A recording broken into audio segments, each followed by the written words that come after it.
నేను పుట్టిన నాటి నుండి నేటి వరకు ఎన్నో తోడులు నా దగ్గరికి వచ్చాయి. నీతో కలిసి బ్రతుకుతానని మాటిచ్చాయి, నీతో సహవాసం చేస్తానని ప్రమాణం చేశాయి.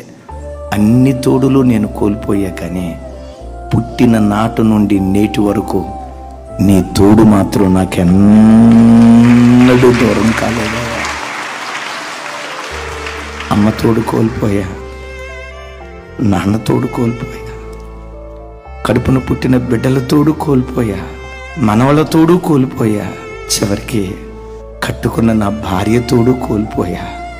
అయ్యా, అన్ని తోడులు నాకు దూరం అయిపోయాయేమో, కానీ నీ తోడు మాత్రం నాకు దూరం కాలేదయ్యా. జీవిత సత్యం ఏంటో తెలుసా? లోకంలో ఎందరూ నిన్ను విడిచిపెట్టి వెళ్ళిపోయినా నేను ప్రకటించే నా దేవుడు ముదిమి వరకు నిన్ను ఎత్తుకునేటువంటి దేవుడు.